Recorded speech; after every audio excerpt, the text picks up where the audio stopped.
Howdy, hotshots. Beaming to you from Not a Financial Advisor land with not financial advice. It's Kevin with Earth 2 Mastery, and it's time to take over Ultraman. Woo! So grab your sunglasses because this fire is getting bright. They're obviously working through a backlog of OMI burns. They got the market going. It's growing every day. They got 25 million burn today, guys. We're over to 3.5 billion total burn. Oh man, we are getting there. We are getting there. As long as they keep burning, this deflationary tokenomics of this coin are going to set in. Oh, I think we're all going to be happy long term. Now, it's not running like some of the hype coins early on, but for me, this is a long-term hodl. What about you, Gag? What about you? Oh, yes, you got them diamond hands. You got them diamond hands. That's right. She gonna hodl. She says y'all need a hodl too. All right, guys, let's get into it. I got something here that's pretty cool.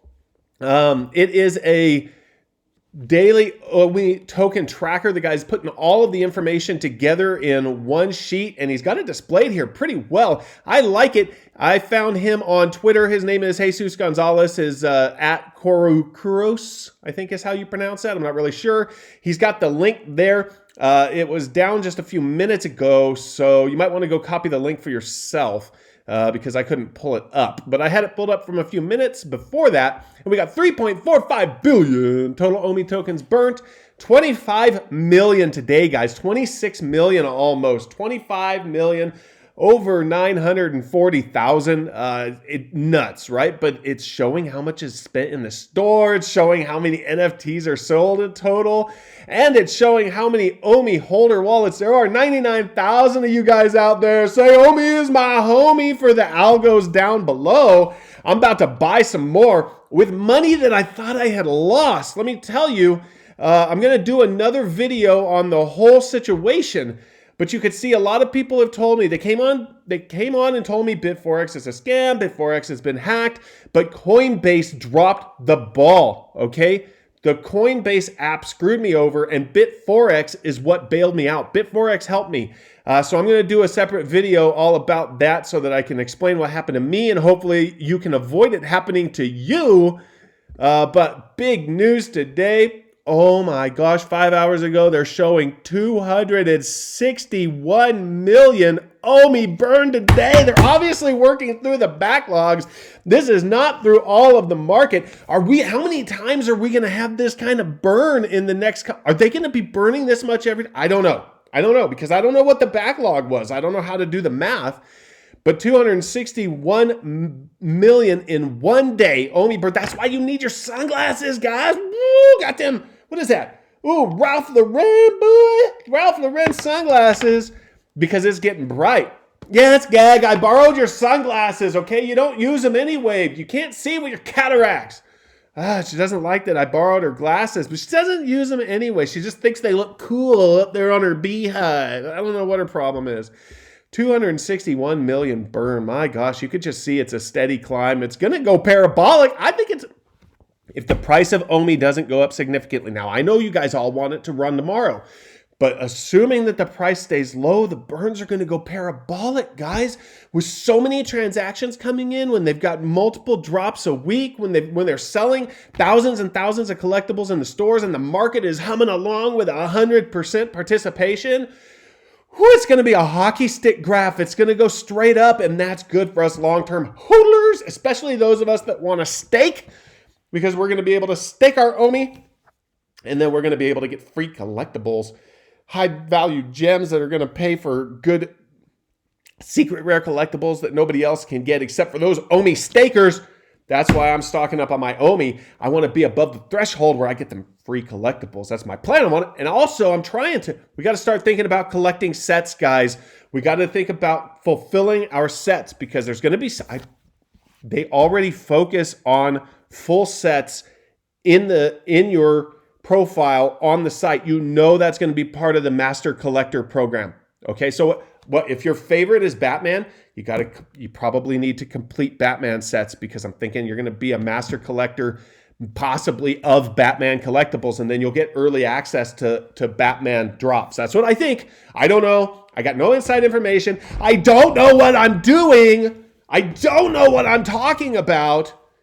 Don't follow me because you'll lose all your money. But let's look at the drop for tomorrow, the 2D Ultraman, and then I'm going to give you my tips on how to get the more rare editions. Okay? I can't tell you it works for me all the time. I live in the boonies. I have terrible internet. Oh, Gag is always streaming or telenovelas, and it bogs me down, and I can't get everything I need done. But I did get an ultra rare DeLorean last time, so even with my crummy internet, my tips and tricks will still work. So stick around for those at the end. Let's look at this. This is our 2D drop. It's happening tomorrow morning at 8 a.m. Pacific Standard Time. The Ultraman Rise of Ultraman. Only on the VeVe app. Super Riot Productions, the Rise of Ultraman Series number 1 drops Thursday, the 22nd of April at 8 a.m. Pacific Standard Time on the VeVe iOS and Android apps. VeVe is excited to offer the first range of 2D artworks available on the platform, and what better introduction than the official comic art of the Rise of Ultraman, with artworks from world-leading artists such as Alex Ross, John Tyler Christopher, Ed McGuinness, Yuji Kaida, Scotty Young, Adi Grainov, and Oliver Koipel. This series is the first of 5 the Rise of Ultraman classic cover art releases, and the first 2D artworks offered as digital collectible items on VeVe. The Jet VTOL's fueled, the K-Ray is operational, and the Beta capsule is primed. The Rise of Ultraman Series 1 is ready to go. Let's celebrate with Ultraman's iconic battle cry, Shoo-what! That's probably not how you pronounce it. You could correct me down below, just like when I say Yagi, ah! This series is available globally outside of Japan and mainland China. Okay, here we go. There's some cover art. The Rise of Ultraman for Alex Ross. This is the flagship cover, and with art by the inimitable Alex Ross. It's no wonder featuring a realistic, gorgeously drawn Ultraman standing over a throng of astonished civilians. The style and scale promise the reader that a momentous occasion is waiting for them just a page turn away. Okay, guys, this is going to be the common edition, $39.99 on the list price, 7,800 editions. Pretty sure you could probably get that one if it makes you happy. Here comes another one, the Rise of Ultraman. There he goes, flying through the sky. Next up is a colorful and eye-catching pose by artistic titan Ed McGuinness. Fittingly, this pose taken of Ultraman as he transforms from his host and partner Shin Hayata is called The Rise. McGuinness is a self-avowed Ultraman fanatic and has drawn a hero ready to take on whatever may threaten planet Earth. Okay, this one is $39.99. Another common edition, 7,800 editions. Okay, here we go. What is that? That thing is crazy looking. Some kind of giant robot Mothra crab. I don't know. Got some antennas there. Let's see. Yuji Kaida is a legendary Japanese artist known for his gorgeous, near photorealistic art of various famous entertainment franchises such as Gundam, Godzilla, and of course, Ultraman. One of 2 artists currently living in Japan to be selected to create special covers for the Rise of Ultraman. Marvel Comics editor-in-chief is a big fan and has stated that he is honored that Yuji Kaida accepted the assignment. This cover has a dark, moody feel, fitting considering the subject matter. Fans are taken back to the burning ruins of the classic era SSSP headquarters, where Ultraman fought his final desperate battle against one of the most powerful monsters ever to menace the universe, the dreaded Zetan. The sense of scale is immense, equally depicting danger and excitement. This is the uncommon, guys, 5,800 editions. I like that one. I think I'm going to try to get it. I'm going to get some. Here we go. What is that, a little baby Ultraman? Woo, the Rise of Ultraman from Scotty Young. Scotty Young is known for hyper-emotive, expressive style that's often mixed with high-octane action. He's successfully applied his skills to a number of different series and genres, from Marvel superheroes to comic book adaptations of the Oz series, and even his own not-for-kids series, I Hate Fairyland. Here, that magic approach has brought to life a pitched battle between Ultraman and Gomez, the first kaiju to appear in the Ultraman series, or more accurately, its predecessor, Ultra Q. Gomez looks a little bigger than his most recent appearance in episode 1 of this year's Ultraman Z, but Ultraman is clearly undeterred, rushing forward to combat the destructive beast in front of the setting sun, a classic tableau in the Ultraman series. That looks very comical. I like that, actually. $49.99. It's an uncommon edition. Here we go. What is he? He's battling some kind of sea monster or something like that. It looks like waves crashing in the background of me. Let's see what it says. 80 Grainov. 80 Grainov is responsible for one of the most distinctive superhero designs in the modern age, having been the man who designed the eponymous suit for the 2008 Marvel Cinematic Universe entry, Iron Man.